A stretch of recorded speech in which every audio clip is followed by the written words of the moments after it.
Welcome back student, my self के मिश्रा। आज के इस वीडियो में हम लोग एरिया से रिलेटेड कुछ और क्वेश्चन डिस्कस कर रहे हैं। पूरा का पूरा इंटीग्रेशन का यूज हमको करना है, ठीक है। जैसे एक सिंपल सा क्वेश्चन है लेकिन बहुत ही इंपॉर्टेंट क्वेश्चन है। क्या है ज़रा यहाँ पे देखें, लिखा गया कि using integration find the area of the region bounded by the triangle whose vertices are this, ठीक है। तो एक कंडीशन क्या दिया गया है कि एक ट्रायंगल दिया गया है, इस ट्रायंगल की एरिया हमको कैलकुलेट करनी है, बट किसके हेल्प से? इंटीग्रेशन के हेल्प से। तो इंटीग्रेशन के हेल्प से एरिया कैसे, हम किसी ट्रायंगल की एरिया कैसे कैलकुलेट करेंगे जब उसके वर्टिसेस दिए गए हों। तो ध्यान देंगे यहाँ पे दो तरीके के क्वेश्चन पूछे जाते हैं यहाँ पे एग्जाम में। एक तो वर्टिसेस दिया रहता है तो ट्रायंगल की एरिया कैसे कैलकुलेट करते हैं, दूसरा उसके इक्वेशन साइड्स, जो ट्रायंगल के जो साइड उसके इक्वेशन दिए रहते हैं तो हम उस ट्रायंगल की एरिया कैसे कैलकुलेट करते हैं। दो तरीके के क्वेश्चन पूछे जाते हैं, हम दोनों तरीक़ों को डिस्कस करेंगे। पहले एक तरीका हम लोग देखें कि यहाँ पे जो फर्स्ट टाइप है ट्रायंगल की एरिया, तो फर्स्ट टाइप क्या, उसके वर्टिसेस दिए गए हैं। तो इसके डायग्राम को बनाएं और डायग्राम बनाते समय एट रैंडम ऐसे नहीं बना लेंगे, ठीक है। इसको ज़रा एग्जैक्ट डायग्राम हम लोग बनाएंगे तो कैसे करेंगे समझेंगे, ध्यान से समझेंगे। यहाँ पे तो इस तरीके से यहाँ पे इसको क्या मान लेंगे हम लोग, देखेंगे एक्स एक्सिस वाई एक्सिस, ये हमारा क्या हो जाएगा x dash and y dash. इस तरीके से करना इस टाइप के क्वेश्चंस को, ठीक है। यहाँ पे देखिए कुछ मार्क्स कर दिया जाता है 1 2 3 4, ठीक है। यहाँ पे भी 1 2 3 4, यहाँ पे -1 -2। देखें y का नेगेटिव डायरेक्शन नहीं है तो नेगेटिव में जाने की कोई नीड नहीं है। पहले पॉइंट को यहाँ पे काउंट करते हैं 1 2 3 4, ये -1 -2 1 2 3 4 इस तरीके से करेंगे। देखें सबसे पहले तो देखें -1, 0 तो यहाँ पे होगा, एक्स एक्सिस पे लाई करेगा एक्स के नेगेटिव डायरेक्शन में, तो ये पॉइंट यहाँ पे होगा, देख सकते हैं -1, 0। नेक्स्ट है 1 3, एक्स पे 1 है तो वाई पे कितना है 3, तो देख सकते हैं ये 1 हो गया और ये 3 हो गया। तो लाइक दिस ये पॉइंट हमारा मान लें कि यहाँ पे मिल जाएगा, ठीक है। इसके बाद 3 2, एक्स पे 3 चलना है, वाई पे 2 चलना है। देखें एक्स पे 3 और वाई पे 2, लाइक दिस यहाँ पे लगभग यहाँ पे वो पॉइंट हमको मिलेगा, देख सकते हैं। तो 3 पॉइंट्स यहाँ पे मिले, तीनों को हम लाइन से क्या कर देंगे, ज्वाइन कर देंगे सारे पॉइंट्स को। तो लाइक दिस इस तरीके से हम लोग ज्वाइन कर दिए, ठीक है। फिर यहाँ पे हम लोग ज्वाइन कर दें ऐसे, और एक को हम ज्वाइन कर दिए इस तरीके से। तो यहाँ पे 3 पॉइंट से हम एक ट्रायंगल ड्रॉ कर दिए, कुछ नामकरण कर दिया। चलिए इसका नाम हम ए रखते हैं। कितना नाम रखें, ए का कोऑर्डिनेट कितना होगा -1, 0। इसका नाम रखते हैं हम कितना, बी, तो इसका कोऑर्डिनेट देख सकते हैं 1, 3 पे है, 1, 3। और इसका नामकरण करते हैं सी, इसका कोऑर्डिनेट कितना है 3 2 पे, देख सकते हैं कितना है यहाँ पे 3 2 पे। तो यहाँ पे लिख दिए 3, 2। ये ट्रायंगल बन गया। अब इसकी एरिया कैलकुलेट करनी है। देखें स्टूडेंट, हम सबसे बेस्ट जो तरीका है उस तरीके से सबको हम सिखा रहे हैं और 100% गारंटी दे रहे हैं कि सभी लोग सीख लेंगे, इसमें कोई परेशानी नहीं होगी, ठीक है। अब ये हमारा ओरिजिन हो गया, ठीक है, इससे हमको मतलब नहीं है ओरिजिन से। ये ट्रायंगल बन रहा है, इस ट्रायंगल की एरिया कैलकुलेट करनी है। अब कैसे करेंगे, ट्रायंगल में टोटल कितने साइड है, 3 साइड है। यहाँ पे देखें तो एक साइड हमारा ए बी है, दूसरा साइड बी सी है, तीसरा साइड क्या है, ए सी है। अब देखें करना क्या है कि यहाँ से बी से हम एक्स एक्सिस पे क्या करेंगे, परपेंडिकुलर ड्रा करेंगे। अब सभी लोग कह रहे हैं क्यों परपेंडिकुलर ड्रा करेंगे, हम बताएं ना कि जो दो लाइनें हो, दो कर्व जहाँ पे एक दूसरे को इंटरसेक्ट करें वहाँ से परपेंडिकुलर हम ड्रा करते हैं। तो देखें यहाँ पे A B and B C intersect कर रहा है इस पॉइंट बी पे, तो बी से हम एक्स एक्सिस पे क्या करेंगे, परपेंडिकुलर ड्रा कर देंगे, ठीक है। तो यहाँ पे हम परपेंडिकुलर ड्रा कर दिए लाइक दिस। इसी तरीके से यहाँ पे देखें, यहाँ पे कट कर रहा है तो यहाँ से भी हम परपेंडिकुलर ड्रा करेंगे। देखें परपेंडिकुलर हमेशा याद रखेंगे, यहाँ से हम परपेंडिकुलर इस पर ड्रा कर देंगे। ये तो खुद यहाँ पे मिला हुआ एक्सिस पे, तो इसकी कोई बात ही नहीं है। अब देखें कि एरिया कैसे इस ट्रायंगल की कैलकुलेट करेंगे। पहले सीखें, हमेशा एरिया कैलकुलेशन के समय कर्व कितना है उस पर हम लोग विशेष ध्यान देते हैं। तो यहाँ पे लाइन ए बी एक बन रहा है, तो ए बी से कौन सा एरिया बन रहा है, तो देखें ए बी की बात करें तो ए बी से कौन सा एरिया हमको मिलेगा, देखें ए बी है, यहाँ पे मान लेते हैं इस पॉइंट को हम क्या मान लेते हैं, यहाँ पे m और इसको कह देते हैं n। तो n का कोऑर्डिनेट कितना होगा, यहाँ पे 3, 0 हो जाएगा, इसका कितना हो जाएगा 1, 0 हो जाएगा। तो करने की कोई नीड ही नहीं है, सब कुछ दिखाई दे रहा होगा। तो एक ट्रायंगल की एरिया बन रहा है ए बी एम, तो ए बी एम, फिर यहाँ से इस साइड से कौन सा बन रहा है, देखें इस साइड से हमको बन रहा है, देखें ए बी, यहाँ से बी सी एम एन बन रहा है, और इस साइड से कौन सा बन रहा है, तो ए सी एन बन रहा है। देखें अगर यहाँ पे अगर हम साइडेड पोर्शन की अगर हम बात कर दें तो देखें कितने पार्ट्स में पहले डिवाइड हो रहा है, उसको हम ज़रा देखें। एक पार्ट्स अगर यहाँ पे बात कर लें, इसकी बात कर लें, दूसरा पार्ट्स यहाँ पे बात कर लें, देखें तो इसको और इसको तो ऐड करना पड़ेगा क्योंकि ट्रायंगल के अंदर ही बन रहा है। देखें इस पार्ट को और इस पार्ट को तो ऐड कर देंगे, देखें समझेंगे, इससे तो हमको ये एरिया मिल जाएगा, देखेंगे यह एरिया मिल जाएगा, और इस साइड से हमको मिलेगा, देखेंगे इधर वाली एरिया, देख रहे हैं ना, ये पूरा मिल जाएगा। तो ट्रायंगल की एरिया चाहिए तो इसको और इसको ऐड जब करेंगे, ध्यान देंगे, इसको और इसको ऐड करेंगे तो हमको ये पूरा मिल जाएगा। लेकिन यहाँ पे देखें साइड ए भी, तो साइड ए भी तो काउंट करना है। तो देखें जब इसकी हम बात करें तो इसमें ये जो साइडेड पोर्शन की हम बात कर दें, देख लें यहाँ पे साइडेड पोर्शन की हम बात कर देते हैं, यहाँ पे समझेंगे, यहाँ पे साइडेड पोर्शन है, ठीक है, ये हमारा देखें। तो जब इसकी बात करेंगे तो जब इसकी एरिया हम कैलकुलेट करेंगे एसी लाइन एसी से, तो अनसाइडेड वाला भी इसमें आ जाएगा, आएगा कि नहीं। अगर बीसी से हम बात करें तो इसमें भी अनसाइडेड पोर्शन आ जाएगा, तो इसमें भी अनसाइडेड आ गया, इसमें भी अनसाइडेड आ गया। हमको सिर्फ ट्रायंगल की एरिया चाहिए और ट्रायंगल में सिर्फ साइडेड पोर्शन की एरिया चाहिए, तो क्या कर देंगे, जो अनसाइडेड पोर्शन आ रहा है उसको हमको माइनस करना पड़ेगा। मीन्स देखेंगे इस एरिया को और इस एरिया को हमको क्या करना पड़ेगा, प्लस करना पड़ेगा। देखें इस एरिया को और इस एरिया को तो प्लस करना पड़ेगा, लेकिन यहाँ पे जो अनसाइडेड पोर्शन, अनसाइडेड पूरा का पूरा किससे बन रहा है, लाइन एसी से बन रहा है, एसी से, तो उससे रिलेट उस एरिया को क्या कर देंगे, हम माइनस कर देंगे। बात समझ में आ गया होगा, ठीक है, 100% बात समझ में आया होगा, ठीक है। अगर हम नामकरण की बात कर देते हैं तो कैसे करेंगे ना, उससे पहले देखें अभी हम बताएं ना कि कर्व काउंट करते हैं, कर्व। तो यहाँ पे ए बी के जो वर्टिसेस दिए गए, ट्रायंगल के वर्टिसेस दिए गए हैं, बट ए बी का इक्वेशन नहीं दिया गया। हमको इक्वेशन की नीड है कि नहीं। अब कहो कि अरे क्या क्या बोल रहे हैं, इक्वेशन की need means y d x function चाहिए ना। अगर ये लाइन ही मान लो, ये लाइन है ना, ये लाइन है, तो इस लाइन का इक्वेशन कौन सा होगा, तभी तो बाउंडेड रीजन हम आ रहा है।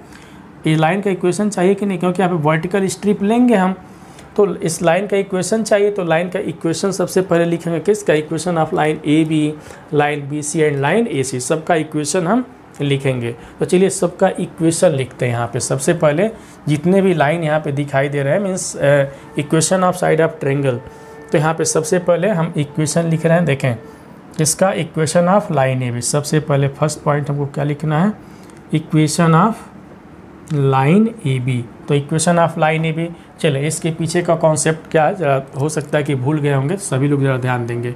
मान ले कोई लाइन है, इसके कोऑर्डिनेट अगर कितना लिखें, x1 y1, इसके कोऑर्डिनेट कितना लिख देते हैं, x2 y2। तो इसका इक्वेशन हम क्या लिखते हैं, तो याद है y minus y1 equals to m times कितना लिखते हैं, x माइनस x1 लिख देते हैं। मीन्स x1 y1 वह पॉइंट है जिससे लाइन पास कर रहा है, तो इस m क्या, इस लाइन का ग्रेडियंट या स्लोप। तो m किसके इक्वल होता है, m इक्वल हो जाता है, देखें y2 minus y1 upon x2 minus x1, याद आ गया होगा, ठीक है। Difference of y coordinate upon difference of x coordinate, ये हमारा क्या होता है, स्लोप और ग्रेडियंट ऑफ लाइन हो जाता है। तो इस फार्मूले का यूज करें। देखें मान लें कि लाइन यहीं से पास कर रहा है, किस पॉइंट से, ए से चाहे बी से, किसी एक से पास करा दे, किसी एक से हम पास करा दे, चाहे ए से चाहे बी से। तो चलिए equation of line A be passing through the point A -1, 0।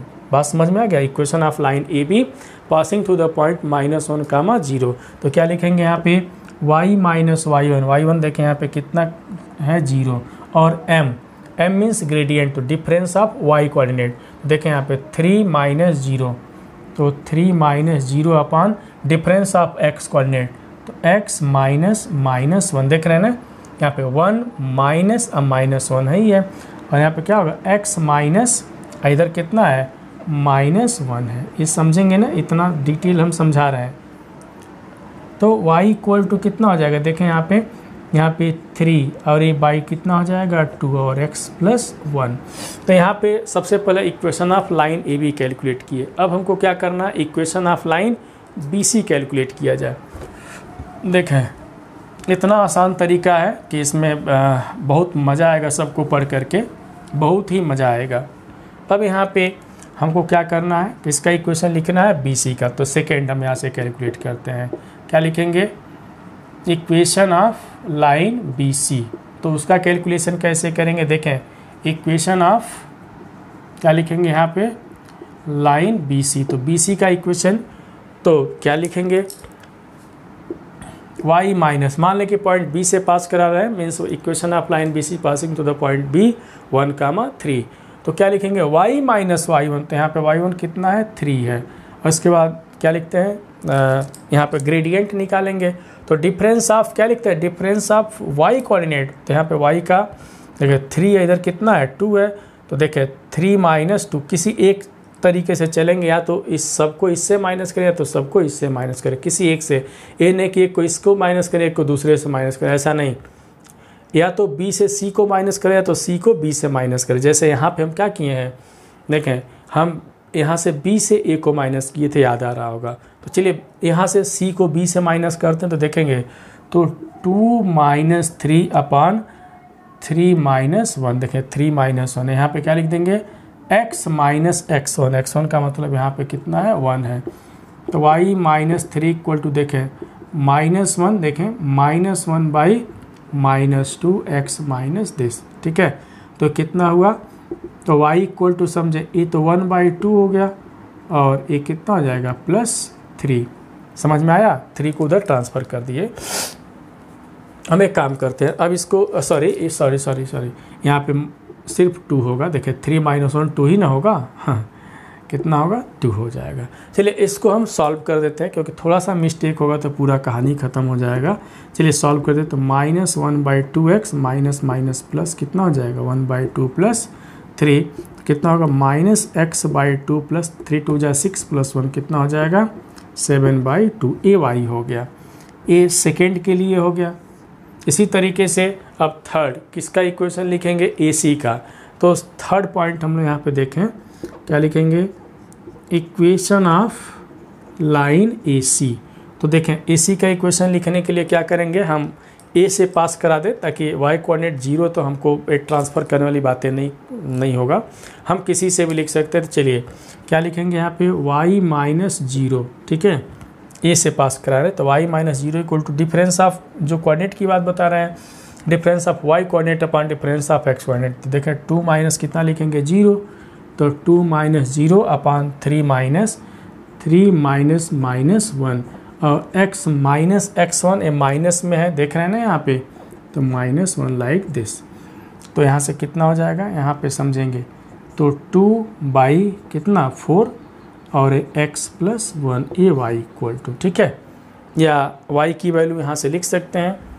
तो देयरफॉर यहाँ से y की वैल्यू यहाँ पे लिख दें, तो y इक्वल टू कितना हो जाएगा, यहाँ से y इक्वल टू हमको मिल जाएगा 1/2x + 1। ये किसका इक्वेशन हो गया, equation of line A C का। सब कुछ तो निकाल लिए, equation of line A B B C and A C calculate कर लिए। अब हमको इसकी एरिया कैलकुलेट करने किसके हेल्प से, इंटीग्रेशन के हेल्प से। तो चलिए therefore area of the side, चाहे एरिया ऑफ द, यहाँ से देयरफॉर एरिया ऑफ ट्रायंगल, कौन सा ट्रायंगल मिल रहा है, A B C. Therefore area of triangle A B C equal to क्या लिखेंगे, ए बी सी ट्रायंगल पर इसकी एरिया कैसे कैलकुलेट करेंगे, पहले ही हम समझा दिए हैं, समझे तो पहले ध्यान देंगे। इंटीग्रल, हम ए सी की बात करें, एक एक को समझना है। हम लाइन ए सी ले रहे हैं, तो ए सी से हम ऑर्डिनेट देखेंगे। देखें ए सी से परपेंडिकुलर, तो यहाँ पे देखें इस तरीके से एक बी एम है और एक पॉइंट ए है।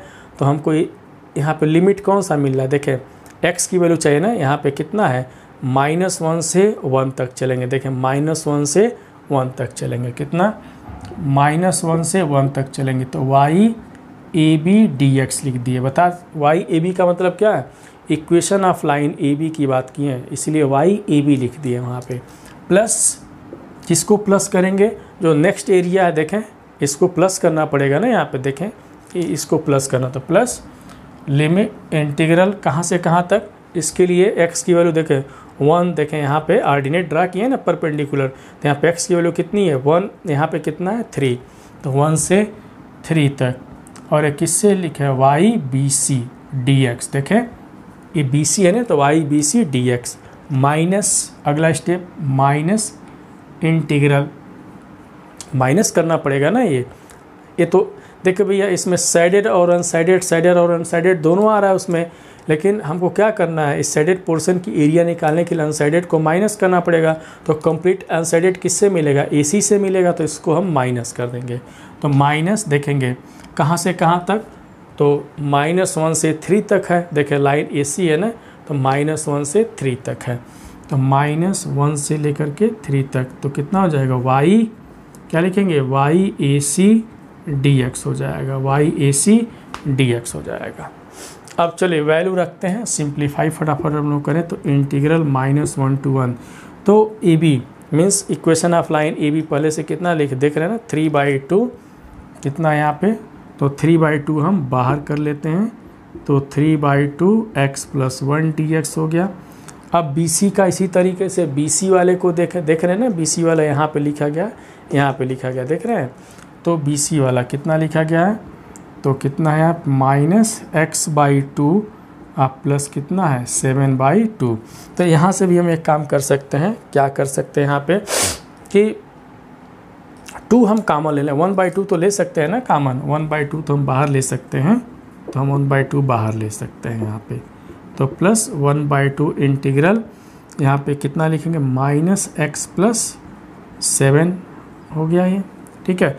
लिमिट कहाँ से कहाँ तक है, 1 से लेकर के 3 तक है, माइनस अगला वाला -1 से 3, इसके लिए कितना है देख सकते हैं यहाँ पे 2/4 का मतलब 1/2, तो 1/2 यहाँ से ही बाहर ले सकते हैं, और कितना लिख देंगे हम ब्रैकेट में x + 1 dx है, ठीक है, x + 1 dx है। अब क्या करेंगे, इसको इंटीग्रेट कर दिया जाए, तो देखें बहुत सिंपल तरीका है, 3/2, अब यहाँ पे समझेंगे x का कितना होगा, तो x² 2 होगा, और 1 लिखा गया तो सिंपली x -1 to 1, और फिर ये 1/2 इसी तरीके से समझें, इसका कितना होगा, तो -x² 2 प्लस कितना 7x, 1 से कहाँ तक 3 तक।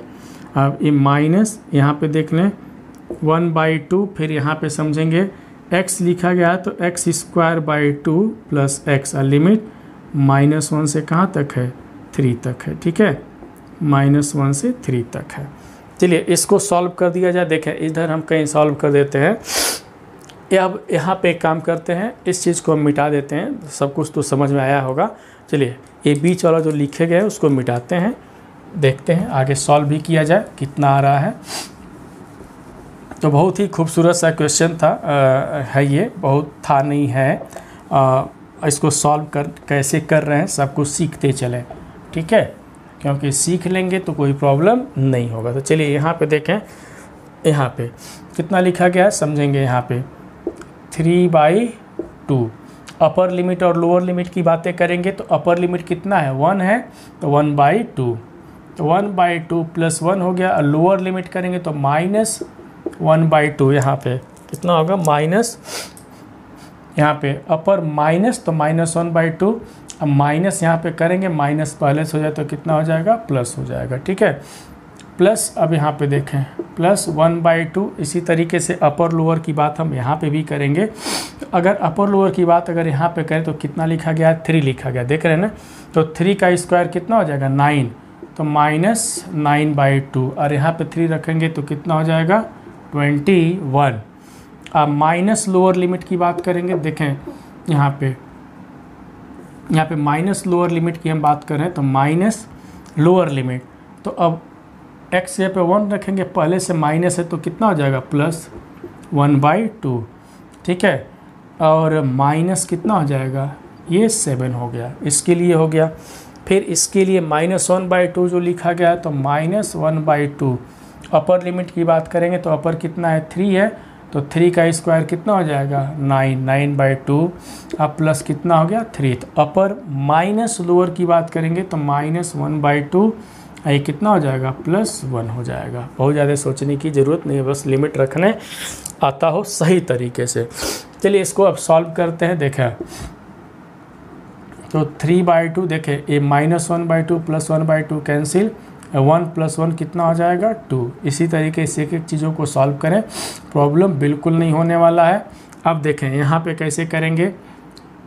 देखें यहाँ पे -9 है, ये +1 है तो -8 हो जाएगा, तो -8/2। -8/2 का मतलब -4। -4 इन दोनों को मिला करके किए। देखें -9/2 एंड 1/2 तो -4 हो जाएगा सॉल्व करने पे, और ये -7 तो 7 4 11 -11 हो गया। ठीक है, ऊपर कितना है +21 तो माइनस कर दिया जाए तो 0 8 10 तो 10 हो जाएगा, यहाँ पे 10 हो गया। ठीक है, ये 10 हो गया। -1/2 इसको भी सॉल्व कर दिया जाए, समझेंगे यहाँ पे 9 - 1 तो 8, 8/2 कितना होगा 4। देखिए 3 + 1 ये भी 4 हो जाएगा, 4 + 4 कितना हो जाएगा 8 हो जाएगा। समझ में आ रहा होगा। इसके बाद देखें कि अब क्या करेंगे, 2 से 2 कैंसिल हो गया तो कितना मिला 3, और ये कितना हो गया 5, और ये कितना हो गया -4 है ना, तो कितना हो गया 8 - 4। देखें 8 - 4, 8 - 4 का मतलब कितना हो गया 4, तो 4 क्या हो जाएगा 4 स्क्वायर यूनिट। बहुत सिंपल तरीका था कि नहीं एरिया कैलकुलेट करने के लिए। तो हम लोगों ने क्या सीखा स्टूडेंट कि इस क्वेश्चन में क्या हम लोगों ने सीखा कि एरिया, जब ट्रेंगल की एरिया कैलकुलेट करनी है, जब उसके वर्टिसेस दिए गए हो तो इस तरीके से हम लोग क्या करते हैं कैलकुलेट करते हैं। ठीक है, तो इसमें बहुत सिंपल तरीका था, तो सभी लोग इसको कर सकते हैं, समझ सकते हैं, कोई प्रॉब्लम नहीं होगा। चलिए इसके पीछे का राज बताते हैं कि ट्रिक जैसे कि राज क्या है समझेंगे।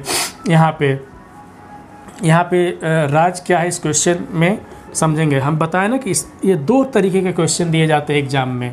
कौन कौन से, एक तो वर्टिसेज के फॉर्म में, फर्स्ट देखें किसके फॉर्म में दिया रहता है वर्टिसेज के फॉर्म में। ठीक है, और सेकेंड दिया रहता है इक्वेशन के फॉर्म में। देखें किसके फॉर्म में है, इक्वेशंस के फॉर्म में दिया रहता है।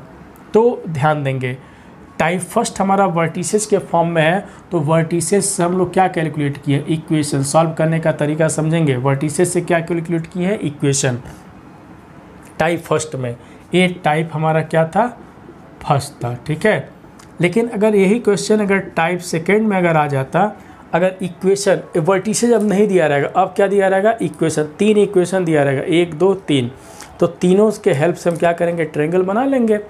जब इक्वेशन के फॉर्म में दिया रहेगा तो इक्वेशन के हेल्प से हम लोग क्या कैलकुलेट करेंगे वर्टिसेज कैलकुलेट करेंगे। ठीक है, ध्यान देंगे वर्टिसेज से इक्वेशन निकालें, और जो सेकेंड टाइप का होगा इसमें इक्वेशन से क्या करेंगे वर्टिसेज क्या कैलकुलेशन करेंगे।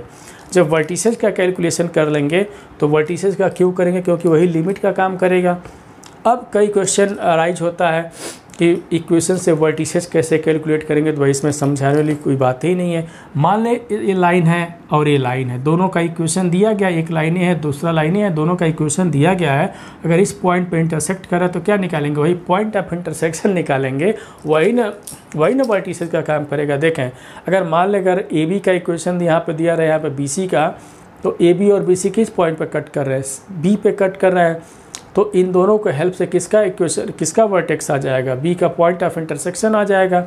इसी तरीके से ए सी और इसका के हेल्प से, इसके और इसके हेल्प से सी निकालेंगे, इसके हेल्प से क्या निकालेंगे ए निकालेंगे। तो समझे कॉर्नर जरूर कैलकुलेट करेंगे, कॉर्नर किससे बन रहा है किस लाइन से, उन्हीं को सॉल्व कर देंगे। देखें अगर बी कॉर्नर की बात करेंगे मीन्स वर्टिसेस की, तो इन दोनों के हेल्प से बन रहा है। सी की बात करें तो इसके हेल्प से बन रहा है, और ए की बात करें तो इन दोनों के हेल्प से बन रहा है। तो हम ये उम्मीद कर रहे हैं कि ये बातें जो हम बता रहे हैं समझ में आ गया होगा कि हाउ टू फाइंड वर्टिसेस, कब जब उसके इक्वेशन दिए गए हों तब। ठीक है, एंड जो फर्स्ट टाइप का था वर्टिसेस से इक्वेशन कैलकुलेट करना, तो उसमें कौन सा फार्मूला यूज किए थे हम, इक्वेशन ऑफ लाइन मीन्स क्या y minus y1 equals to, यहाँ पे क्या लिखे थे y2 minus y1 upon x2 minus x1 यहाँ पे क्या लिख दिए थे, x माइनस x1। इसके हेल्प से इक्वेशन हम लोग कैलकुलेट किए हैं। तो उम्मीद तो हम यही कर रहे हैं कि क्वेश्चन जो भी हम सॉल्व किए समझ में आ गया होगा। अब रही बात एक मेरे तरफ से होमवर्क रहेगा, अगर इसके इक्वेशंस, इसके जो साइड्स हैं ट्रायंगल के साइड्स अगर इक्वेशन फॉर्म में लिखे गए हैं तो कैसे एरिया कैलकुलेट करेंगे, सभी लोग प्रैक्टिस जरूर करेंगे। करके हमको कमेंट में बता देंगे कि क्वेश्चन आया कि नहीं आया। ठीक है, तो फिर हम एक और क्वेश्चन करते हैं। बहुत सिंपल तरीके से एक क्वेश्चन हम लोग और सॉल्व करेंगे। तो देखें, बहुत ही खूबसूरत सा क्वेश्चन है, उसको कैसे सॉल्व करेंगे देखा जाए। ठीक है, ज़रा ध्यान दिया जाए कैसे हम लोग सॉल्व करेंगे। देखें, सिंपल सा क्वेश्चन हम देख रहे हैं, सिंपल है लेकिन अभी उसको देखेंगे। सिंपल में भी बहुत अच्छी चीज़ है, बहुत अच्छा क्वेश्चन है वो। अगर यहाँ पे देख लें, देखें एक सिंपल सा क्वेश्चन हम ले रहे हैं। सिंपल में भी बहुत ही इंटरेस्टिंग क्वेश्चन है वो। देखें, क्वेश्चन कुछ इस तरीके से लिखा गया है। बेस्ट कलेक्शन मेरा जो टॉपिक है आज का वो क्या है, बेस्ट कलेक्शन है एरिया से। देखिए क्वेश्चन है हमारा, देखें क्या है यहाँ पे समझेंगे। लिख रहा है find the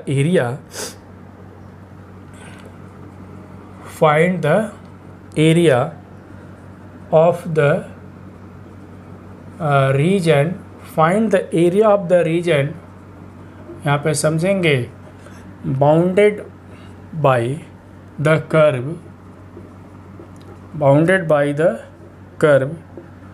y equal to x square plus 2 comma y equal to x comma x equal to 0 and x equal to 3 है। इसको सॉल्व करना है। या देखें तो है तो बहुत ही मस्त क्वेश्चन, इसको सॉल्व कैसे हम लोग करेंगे समझें।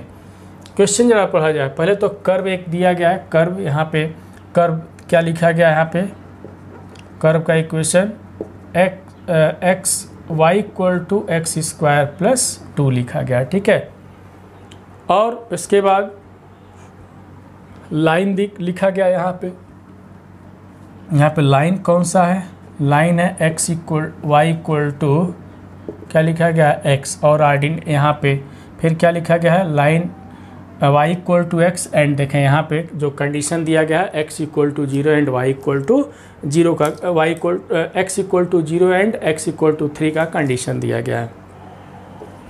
खैर सॉल्व तो हो जाएगा, लेकिन सॉल्व करने से पहले हम इस क्वेश्चन को क्यों बताना चाहते हैं, जरा इसके बारे में सोचें कि यह इक्वेशन किसका है ना। चलिए समझाते हैं। क्या लिखा गया है, x square plus 2 equal to y या x square equal to y minus 2। अब तो समझ में आ गया होगा किसका इक्वेशन है।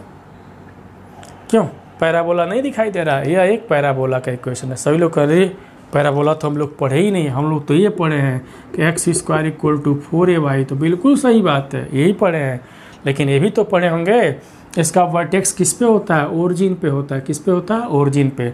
अगर हम कह दें इक्वेशन ऑफ पैराबोला, उसके वर्टेक्स अगर h के पॉइंट पे लिख दिया जाए तो क्या होगा इक्वेशन ऑफ पैराबोला उस vertex eight h comma k। तो इसका इक्वेशन क्या पढ़े होंगे, सभी लोग तो पढ़े होंगे x। समझें, अगर इससे लिखना चाहें तो x minus h whole square equal to 4ay minus k पढ़े होंगे। ठीक है, इसका इक्वेशन होता है कब, जब equation of parabola vertex at the point h comma k।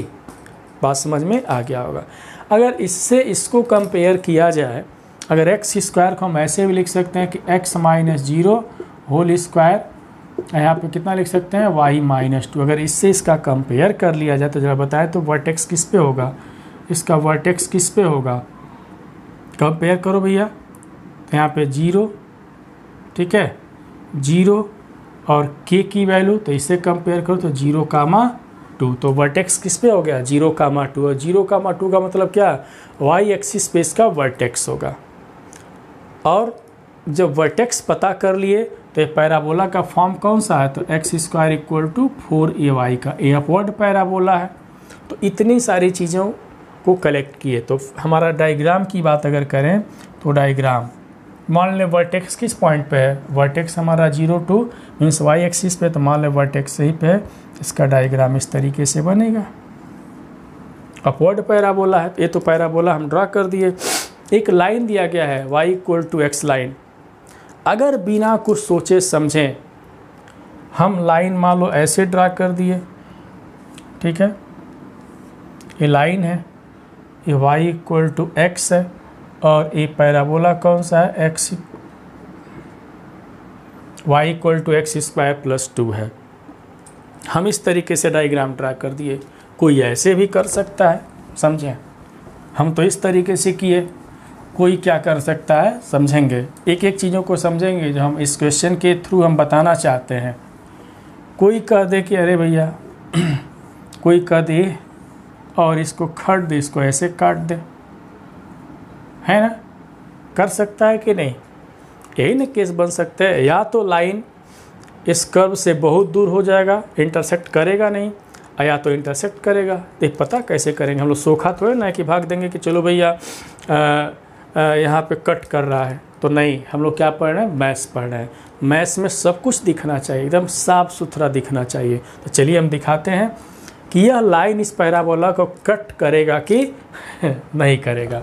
चलिए इस पे हम लोग डिस्कस कर रहे हैं कि कट कर रहा है कि नहीं कर रहा है। तो देखें ये कैसे चेक करेंगे कट कर रहा है कि नहीं कर रहा है। तो ध्यान दें, अगर एक कट करता तो दोनों इक्वेशन को सॉल्व किया जाए, देखें हमको क्या मिल रहा है, इसके कुछ रियल रूट्स मिल रहे हैं कि नहीं, इन दोनों को सॉल्व करते हैं।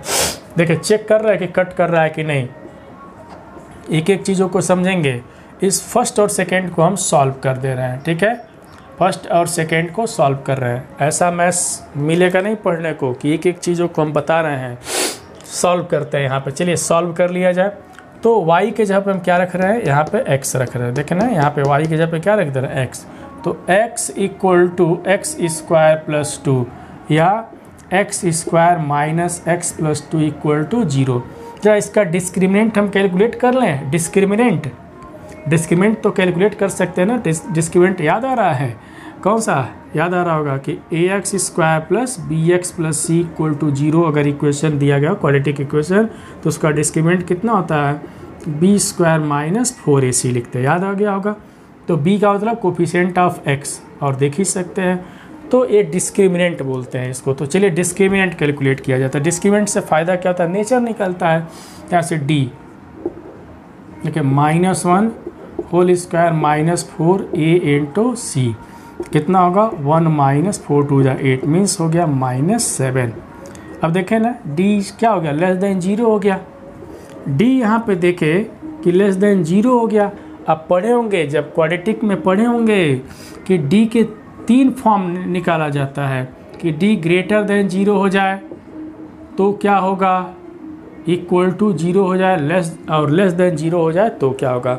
अगर यह दोनों केस होता है, अगर ये केस होता है कि d > 0, ठीक है, d > 0, तो देखें इस केस में हम कह सकते हैं कि ये जो लाइन है, समझेंगे, यह लाइन है इस पैराबोला को क्या करता है, इंटरसेक्ट कर देता। इस केस में क्या करता है, इंटरसेक्ट कर देता।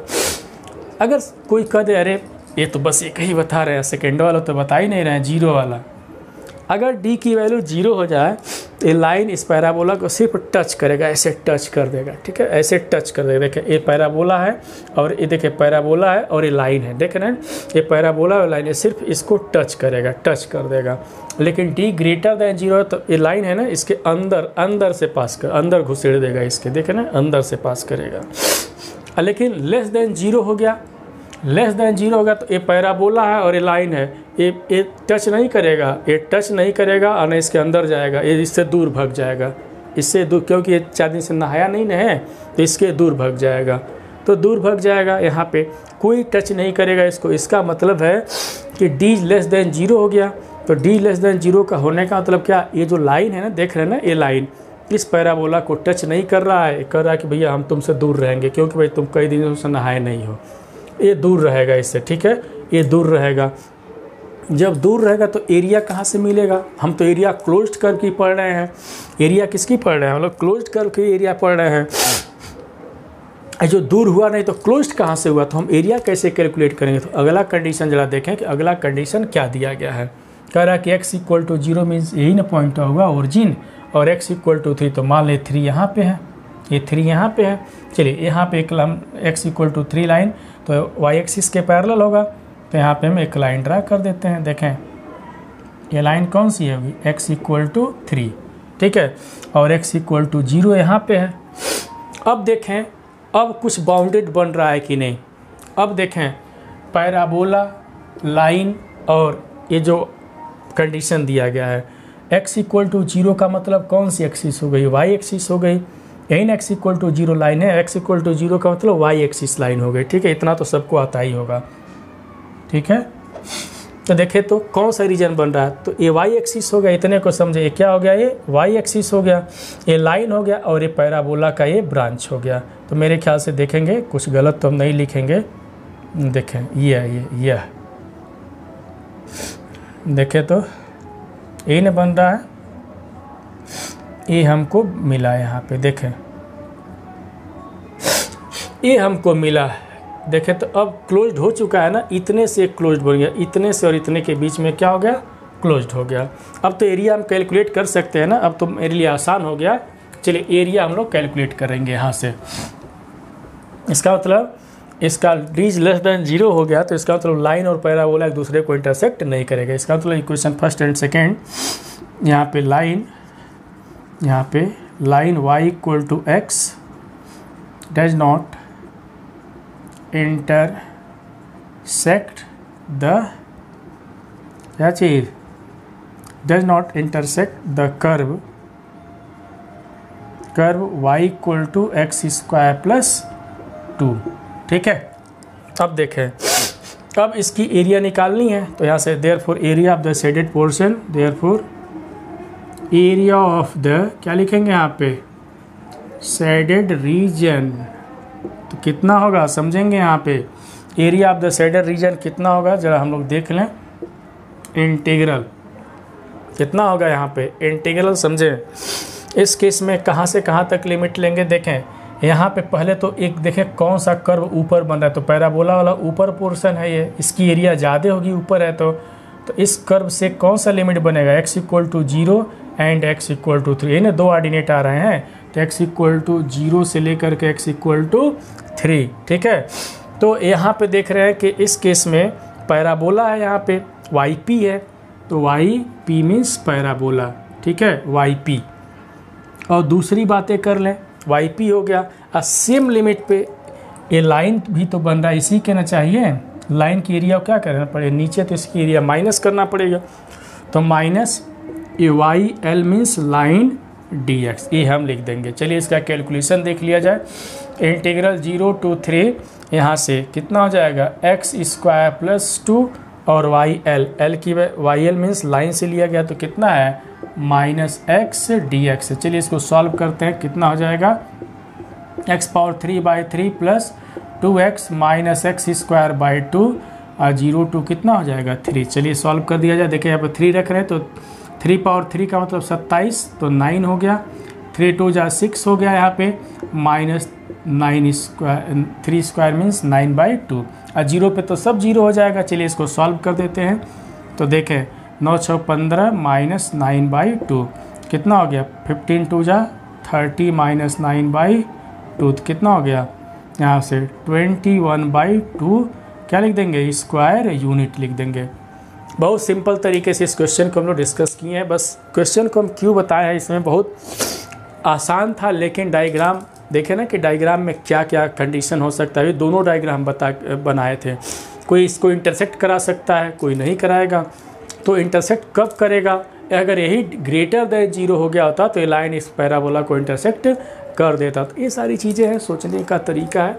तो आज का वीडियो कैसा लगा सभी लोग हमको कमेंट करके ज़रूर बताएंगे, और सबसे रिक्वेस्ट गुजारिश है कि पढ़ाई मन से करें, और मेरे वीडियो को लाइक सब्सक्राइब शेयर करना तो बिल्कुल नहीं भूलें, ठीक है। इसके बाद हम और भी क्वेश्चन लेकर के आएंगे, बहुत ही खूबसूरत क्वेश्चन, लेकिन इस वीडियो में नहीं, नेक्स्ट वीडियो में। फिर मिलते हैं, जय हिंद।